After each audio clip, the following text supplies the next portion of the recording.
Hi, இந்த message வந்து என்னோட ஒரு ஃபேன் பேஜ்லேருந்து போட்டிருக்காங்க. அதே மாதிரி ஒரு 2-3 ஃபேன் பேஜஸ் சப்ஸ்கிரைப் பண்ணியிருக்காங்கன்னு நினைக்கிறேன். ஸோ நீங்கள் பார்ப்பீங்கல்ல, அதுக்காக இது சொல்கிறேன். அண்ட் எல்லா ஃபேன் பேஜஸ்க்கும் சேர்த்து தான் அது சொல்கிறேன். ஆக்சுவலி நீங்கள் பண்ணுறது வந்து ரொம்ப பெரிய விஷயம். அது உங்களுக்கு புரியுதா புரியலையான்னு தெரில. பட் நீங்கள் எனக்கு கொடுக்குற சப்போர்ட் வந்து ரொம்பவே சில டைம் யோசிக்கும் போது ரொம்ப ஓவர்வெல்மிங்காக இருக்கும். என்னடா இது இப்படியெல்லாம் பண்ணுறாங்க, நம்ம அதுக்கு இப்போ என்ன பண்ணுவோம் திருப்பி, அந்த மாதிரி எல்லாம் எனக்கு தோணும்.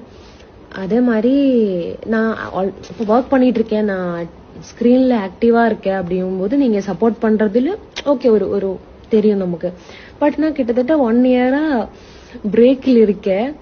அப்போ நீங்க அதே மாதிரிதான் இருக்கீங்க. அதே பேஜஸ் எல்லாருமே அப்படியே இருக்காங்க, அப்படியே சப்போர்ட் பண்றீங்க.